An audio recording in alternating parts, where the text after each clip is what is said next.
Bismillahirrahmanirrahim. Assalamualaikum warahmatullahi wabarakatuh. Yang terhormat Bapak Ibu dosen penguji ujian kinerja, perkenalkan nama saya Doni Irawan, mahasiswa PPG dalam jabatan Angkatan 3 tahun 2023, jurusan Pendidikan Sejarah LPTK Universitas Negeri Semarang.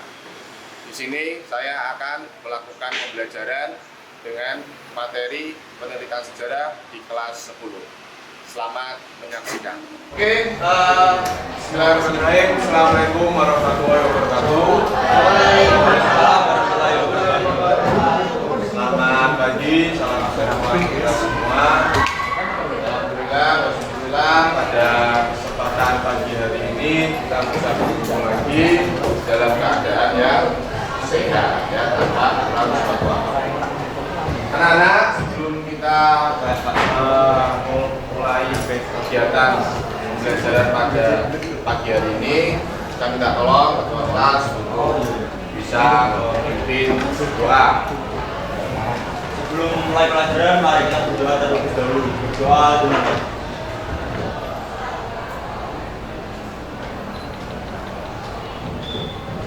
doa selesai. Ya, terima kasih Mas Ketua Kelas. Hari ini ada yang tidak masuk? Ada. Berapa anak? Satu. Ya. Sakit? Izin? Alasan? Nggak tahu. Nggak tahu, Pak. Ya, jadi tunggu. Sakit ya? Ya, baik.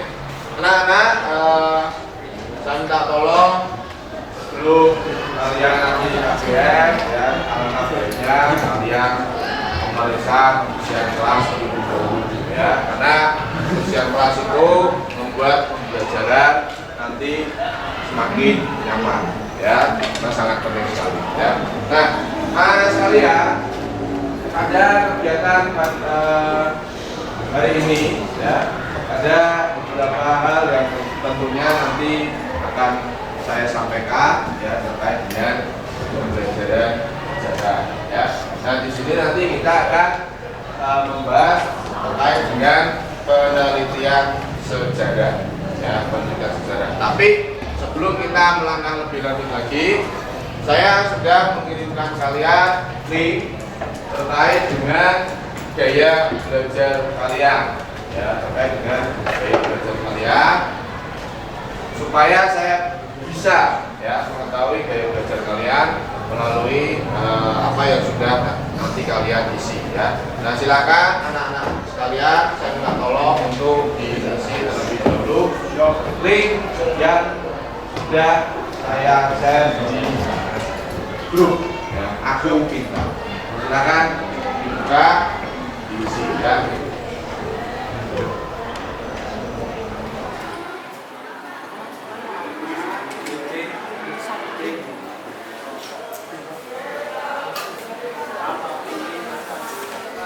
Baik, anak-anak sekalian, setelah kalian tadi mengisi, ya, terkait dengan gaya belajar kalian, tentunya kalian sudah mengetahui, ya, gaya belajar yang cocok untuk kalian, karena di situ ada kinestetik, ada auditory, dan ada visual.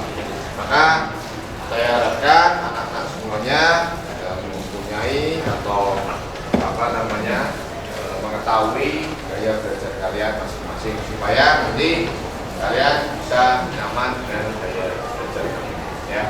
Nah, anak-anak sekalian,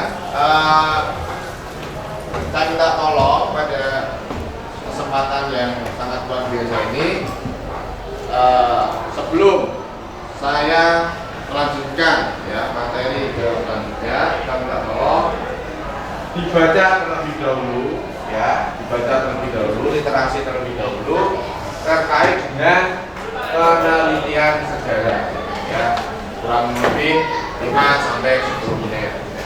Silakan, ya, dibaca terlebih dahulu.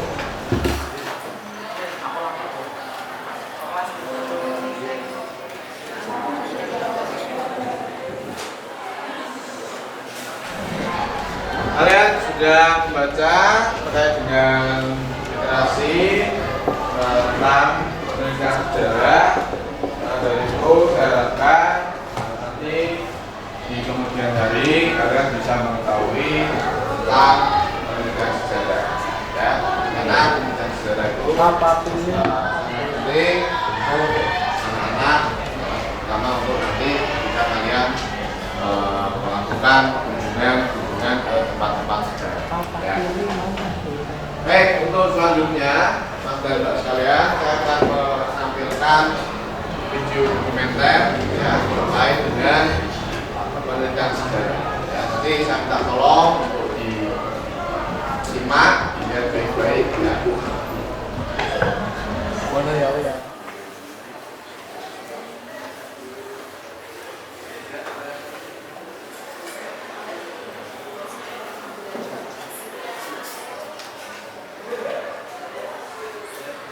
Bisa diterima ya, dengan manusia yang lainnya ya.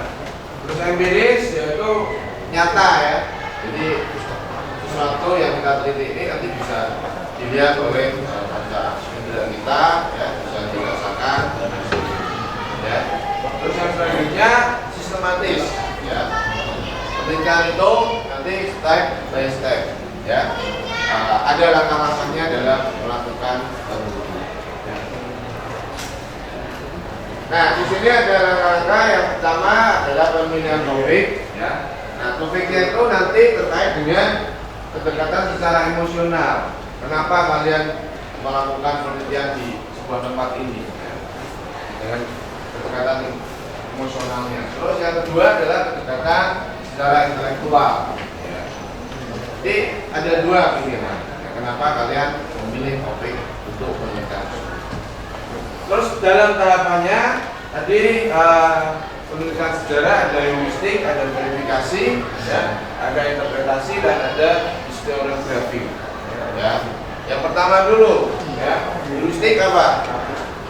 Heuristik. Saya tahu heuristik. Nah, ya Mas. Heuristik. Proses pengumpulan data dari berbagai sumber. Ya, oke. Dari berbagai sumber sejarah. Terus yang selanjutnya verifikasi. Verifikasi ada yang tahu? Ya, Mas. Verifikasi, Mas. Yaitu proses pemeriksaan keaslian dan kredibilitas dari sumber sejarah. Oke, keaslian ya.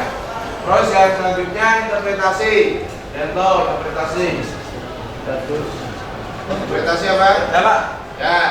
interpretasi yaitu proses menafsirkan keterkaitan makna dari berbagai sumber yang telah diverifikasi. Ya, betul.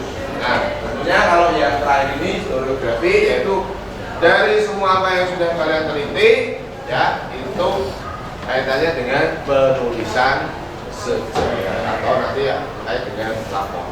Ya, jadi kalian sudah meneliti, tulis.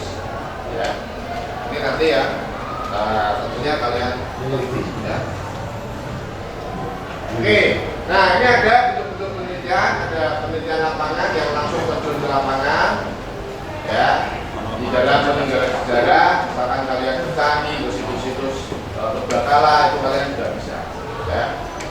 Terus ke perpustakaan, kalian pergi ke arsip, ya kan, pergi ke perpustakaan untuk melakukan riset, ya, kalian bisa. Nah, yang terakhir adalah historiografi, yang mana historiografi itu bagian yang terpenting setelah kalian melakukan penelitian sejarah. Ya. Nah, anak-anak sekalian, ini tadi ya, apa yang sudah saya sampaikan ini adalah untuk merefresh kembali ya apa yang sudah pernah kita pelajari sebelumnya. Nah, maka apa yang sudah kalian buat, ya kan, yang pertama itu kan kalian sudah mengetahui ya, tujuan pembelajaran kan sudah mengetahui terkait dengan penelitian sejarah. Ya, yang kedua adalah mengidentifikasi penelitian sejarah. Ya. Nah, ini nanti saya minta tolong apa yang sudah saya berikan, tugas-tugas yang sudah saya berikan sebelumnya, saya minta tolong nanti dipresentasikan, ya, dipresentasikan hasil laporannya plus video dokumenter di masing-masing kelompok. Ya, sudah siap semuanya kan? Ya. Oke, baik. Jadi nanti urut ya dari kelompok yang saya panggil satu, nanti kalian tinggal presentasikan saja dan menampilkan video. Siap. Oke? Oke. Siap? Siap. Siap. Libes juara.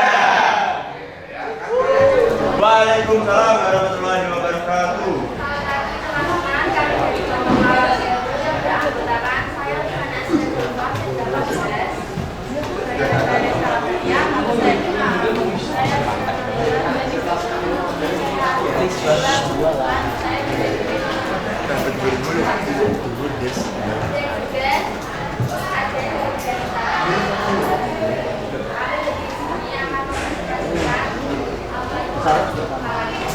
atas doang dalam sewu adalah sejarah Indonesia yang berlokasi di kota Semarang, masyarakat sempat menyebutnya Lampung Sewu karena bangunan tersebut memiliki jumlah sangat banyak, meskipun kenyataannya tidak mencapai bangunan kuno dan megah berlantai 2 ini sudah mengalami beberapa kali perubahan fungsi sebagai kantor administratif, kantor suku, kantor BKRI, dan lain sebagainya. Lawang Sewu juga pernah menjadi bangunan yang tidak memiliki kerusakan jelas dan tak terurus. Kondisi tersebut menyebabkan mengalami kerusakan di mana tersebut harus segera ditindaklanjuti dengan upaya konservasi.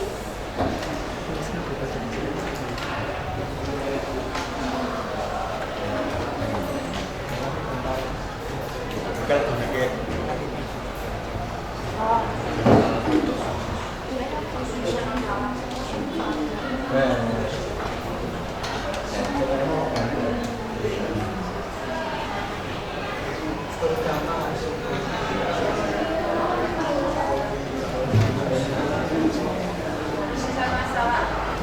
1. Bagaimana sejarah Lampung Sewu? 2. Bagaimana rencana rehabilitasi Lampung Sewu?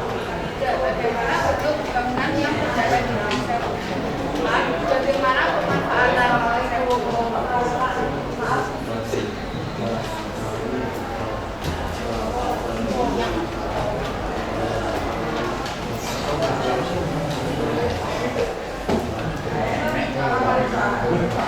Penelitian menjelaskan sejarah cagar budaya Lampung Sewu. 2. Menelusuri penjelasan tentang Lampung Sewu. 3.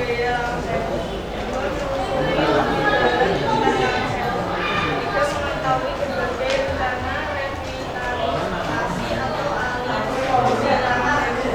4. Mengetahui bagaimana pemanfaatan Lampung Sewu dan kawasannya.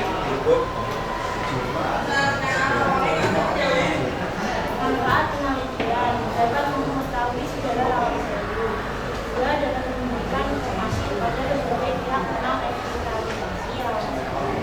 3. Dapat mengetahui apa saja yang harus diperhatikan dalam melakukan revitalisasi guna mencapai tujuannya.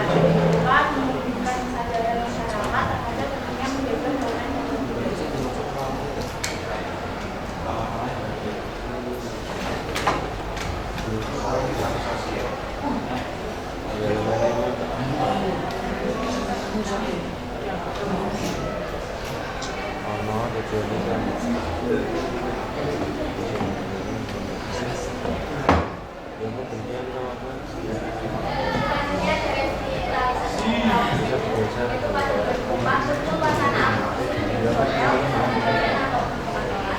Pada 2006, rencana alih-fungsi Lampung Sewu menjadi hotel saat dilayangkan selama 6 bulan.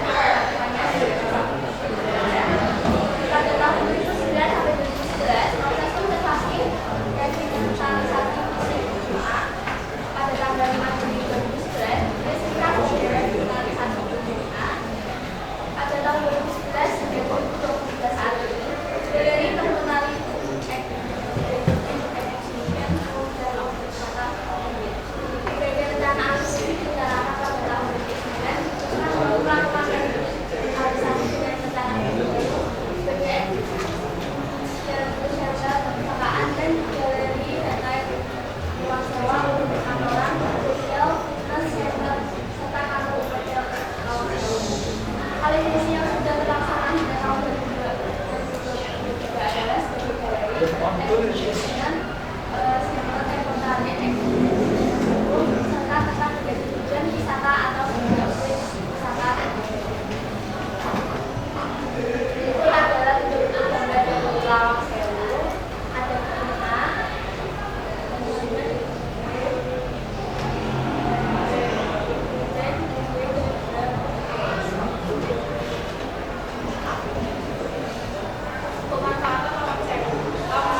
Leh. Gila iki.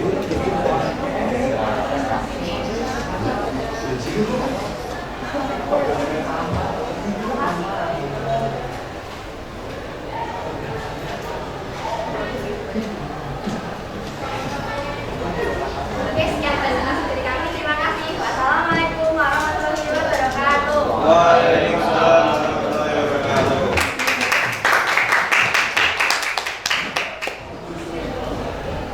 Selanjutnya jam duduk.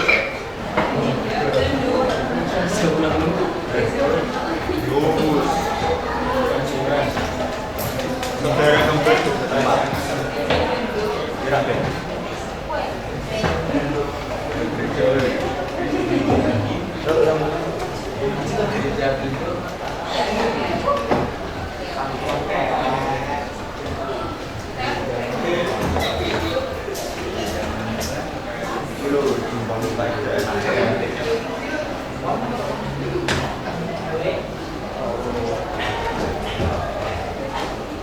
Assalamualaikum warahmatullahi wabarakatuh.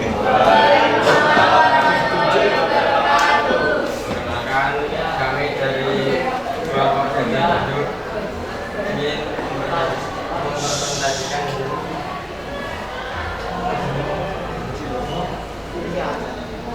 sejarah gajah duduk.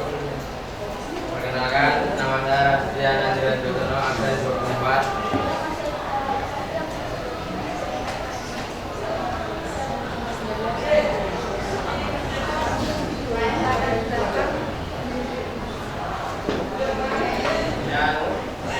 Dari presentasi kami, jika ada kesalahan mohon dimaafkan. Wassalamualaikum warahmatullahi wabarakatuh.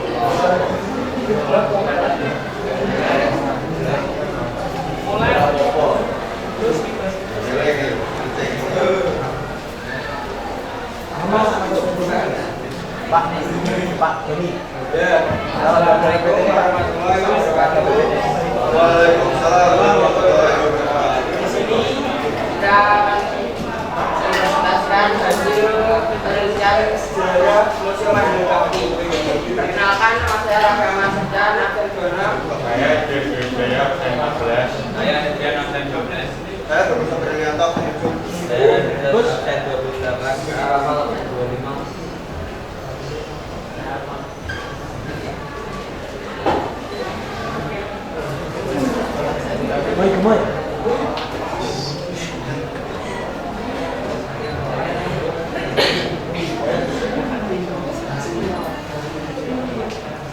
Yang pertama, Pangeran Diponegoro. Ada dua Pangeran Diponegoro, dasar tempat berdiri Pangeran Diponegoro, asli dan ikat kepala Pangeran Diponegoro dan padasan Pangeran Diponegoro. Mandala Bakti juga ada senjata, nama senjata STTB, ukuran kaliber 82, 4 pembuatan Inggris, kegunaan untuk berperang, tanggal perolehan 29 Juni 1987. Senjata jenis ini merupakan salah satu perlengkapan TNI Angkatan Darat guna mendukung tugas operasi Irian Jaya dan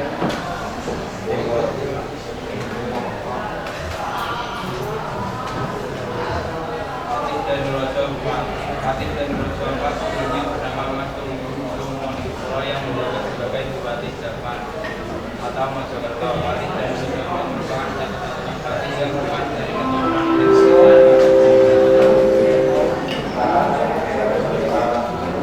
Hendrik Marcus Dickock. Hendrik Marcus Dickock lahir pada 25 Mei 1779 di Houston. Orang tua Johannes Dickock lahir pada tahun 1756 dan meninggal pada tahun 1794.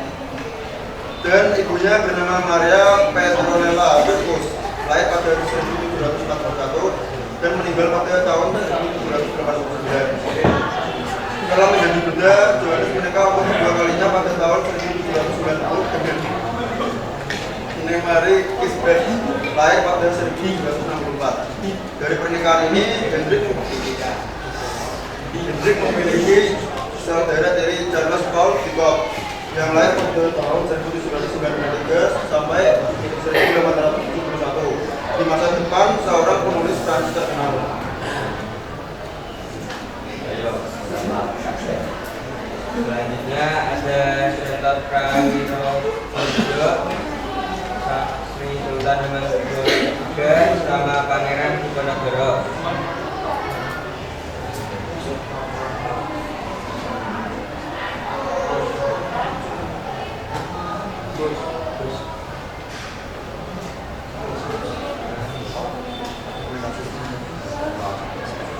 Yang itu ada senjata, terus itu terompet. Senjata apa tuh?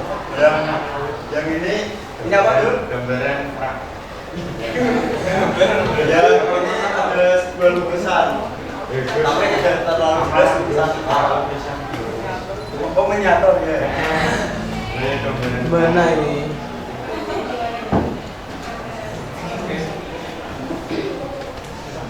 Bukan. Rasanya bagong ini kita akan menampilkan video dari foto dari Museum Madara Bakti. Gerak gitu lah.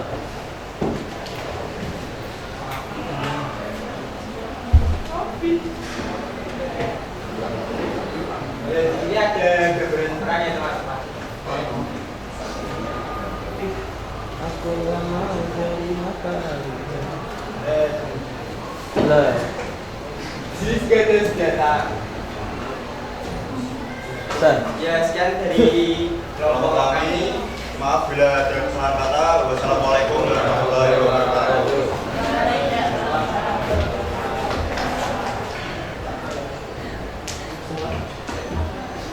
Assalamualaikum warahmatullahi wabarakatuh. Waalaikumsalam warahmatullahi wabarakatuh. Kami dari kelompok Kota Lama akan mempresentasikan apa yang sudah kita teliti dari bangunan bersejarah yaitu Kota Lama. Sebelum kita mulai, sebelumnya nama dan memperkenalkan diri terlebih dahulu. Nama saya Salman Berbahagia, masih 21. Saya dari Desa Mabuka, absen 11. Saya Jumat Salman Berbahagia, absen 16. Saya dari Tuti, absen 35. Saya dari Jakarta, absen 22. Landi Hendra, Jakarta, absen 3.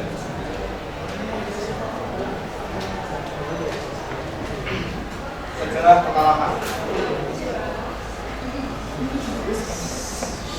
Latar belakang Kota Lama. Semarang adalah ibu kota provinsi Jawa Tengah, Indonesia. Kota ini terletak sekitar 456 km sebelah timur Jakarta atau 320 km sebelah barat Surabaya. Semarang berbatasan dengan Laut Jawa di utara, Kabupaten Demak di timur, Kabupaten Semarang di selatan, dan Kabupaten Kendal di barat. Semarang memiliki daya tarik yang kuat untuk dikunjungi para wisatawan. Status kota ini sebagai ibu kota provinsi merupakan nilai plus yang dimilikinya. Namun terlepas dari hal tersebut, Semarang memang kaya akan destinasi wisata yang menarik mulai dari wisata alam, wisata budaya, wisata sejarah hingga wisata buatannya. Berbagai ragam wisata tersaji di sana lengkap dengan berbagai fasilitasnya. Akhirnya jika Semarang memiliki ragam wisata yang lengkap. Faktor lainnya yang mendukung hal tersebut adalah karena topografi wilayahnya yang lengkap, memiliki garis pantai hingga wilayah perbukitan, perpaduan kota bersejarah, statusnya sebagai kota provinsi, kekayaan budaya, juga kekayaan alamnya membuat kota ini sayang untuk dilewatkan oleh Anda yang gemar berpetualang atau berwisata. Sejarah Kota Lama. Kota Lama dapat terbangun karena adanya jasa Belanda terhadap Mataram yang mampu menumpas pemberontakan Sriwijaya pada 15 Januari 1622. Mataram berjanji kepada Belanda Persia mampu mengalahkan Sriwijaya. Maka Mataram menyerahkan daerah Klaten utara Jawa kepada Belanda. Kemudian dibangunlah Semarang dengan diawali dengan dibangunnya sebuah benteng bernama Pijoek yang pada awalnya digunakan sebagai rumah orang Belanda. Populasi orang Belanda semakin lama semakin bertambah sehingga mengharuskan Belanda membangun rumah-rumah pertahanan yang berada di sebelah timur benteng.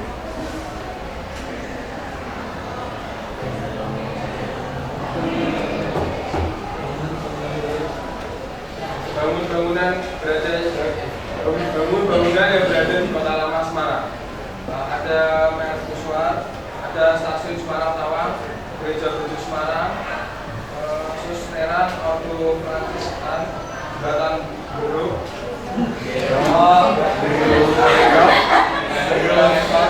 Indonesia, PT Serata, PT Pelni, PT Perkebunan, Kreator Gabungan Korporasi Bank Indonesia.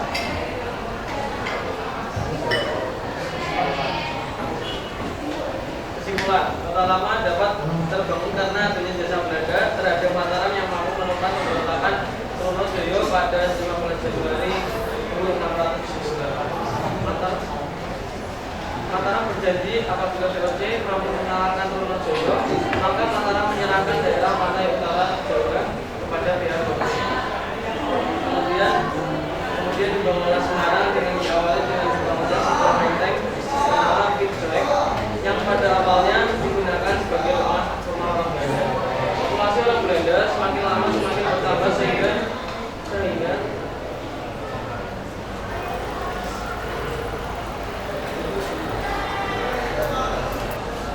baik, sangat luar biasa ya tadi pemaparan dari kelompok dari kelas 10 ya. Yang pertama tadi ada Lawang Sewu, yang kedua ada Gereja Blenduk, terus Kota Lama, Masjid Agung Jawa Tengah, Mandala Bakti, terus yang terakhir tadi Bandara Madrid. Nah, anak-anak sekalian, apa yang sudah kalian paparkan ini adalah sebuah kegiatan yang sangat positif sekali, ya, karena hal tersebut tentunya bisa menambah wawasan ya, pengetahuan kalian terkait dengan tempat-tempat sejarah yang khususnya yang ada di Kota Semarang. Mungkin kalian nanti bisa mengeksplor lebih lagi selain tempat-tempat sejarah yang ada di Kota Semarang, yang ada di Jawa Tengah, atau bahkan di Indonesia dan di seluruh dunia. Insya Allah ya. Jadi tentunya ini kegiatan yang positif sekali yang bisa membuat kalian bisa termotivasi dan minat untuk belajar sejarah. Ya. Oke, anak-anak sekalian, tentunya apa yang sudah kalian lakukan ini adalah bagian daripada sebuah penilaian kelompok ya. Saya minta tolong nanti kalian bisa mengerjakan soal-soal asesmen ini ya, terkait dengan penilaian secara individu ya. Nah, jadi yang pertama ya, nanti kalian coba untuk menjawab ya di buku atau di kertas, silakan ya. Jika Anda melakukan penelitian sejarah, maka pertama yang harus dilakukan adalah apa? Ya, yang kedua, Anda pernah melakukan penelitian meskipun sederhana, sebutkan langkah-langkah penelitian sejarah. Terus yang ketiga, jelaskan apa yang dimaksud dengan verifikasi dalam tahap penelitian sejarah. Terus yang keempat, apa yang Anda ketahui dengan istilah linguistik dalam sejarah, coba jelaskan ya. Terus yang terakhir, yang kelima, jelaskan apa yang dimaksud dengan historiografi sebagai penulisan sejarah ya. Nah, anak-anak sekalian, soal-soal ini tadi nanti tolong dikerjakan sebagai penilaian atau asesmen sumatif terkait dengan individu. Kalau yang kelompok nanti sudah selesai ya. Nah, anak-anak sekalian, tentu apa yang sudah kita pelajari ini tentunya ini bagian daripada refleksi. Bagaimana menurut Anda kita belajar tentang penelitian? Ada yang bisa mengutarakan pendapatnya? Apa yang sudah kalian dapatkan ketika kita melakukan pembelajaran penelitian sejarah? Ada yang bisa jawab? Refleksi. Kira-kira apa yang sudah kalian dapatkan? Apa? Mbak, Mas? Pak, Ya, ilmu baru Pak. ilmu baru terkait dengan Penelitian sejarah itu. penelitian sejarah. Yang kita sudah tahu, kita belum tahu. Yang sebelumnya tidak tahu menjadi tahu, ya. Yang sudah tahu lebih tahu lagi, ya. Ada lagi mungkin? Ada lagi? Kalian punya pergi ke tempat-tempat sejarah, ya, yang tadinya belum pernah. Dengan kita mempelajari penelitian sejarah ini, kalian jadi pernah ke tempat-tempat sejarah, ya. Nah, refleksi dari pembelajaran pada hari ini, ya, tentunya kalian, ya, harapannya adalah bisa, ya, meningkatkan motivasi, bisa meningkatkan minat, ya, dalam belajar sejarah, ya. Jangan lagi nanti kalian ke tempat-tempat sejarah di Kota Semarang kalian tidak tahu padahal kalian anak Semarang, ya. Oke. Nah, bagaimana pembelajaran pada hari ini? Mantap, sangat menyenangkan. Sangat menyenangkan, ya. Mantap, berarti seru. Oke, ya. Jadi terima kasih atas apa yang sudah kalian sampaikan. Tentunya ini menjadi apa ya, introspeksi bagi saya bahwa kalian itu bisa nantinya belajar lebih menyenangkan lagi dan lebih asik lagi. Tetapi tidak hanya itu, kalian yang saya harapkan adalah yang pertama tadi mengetahui, ya, mengidentifikasi, ya, atau memahami serta bisa menjelaskan apa yang sudah kita pelajari pada hari ini. Oke, itu saja yang bisa saya sampaikan. Terima kasih atas perhatiannya. Semoga selalu diberikan kesehatan, ya, dan tentunya kalian bisa, ya, tetap belajar sejarah dengan apa namanya, istilahnya semangat, ya, karena siapa lagi kalau bukan kita, ya, kalian, saya, ya, menjaga, melestarikan tempat-tempat sejarah yang nantinya untuk anak cucu kalian, ya, supaya bisa tidak hanya melalui cerita saja tapi langsung menuju atau ke tempat sejarah yang nanti akan dikunjungi. Oke, itu saja dari saya. Terima kasih. Kurang lebihnya mohon maaf, ya. Wassalamualaikum warahmatullahi wabarakatuh. Waalaikumsalam.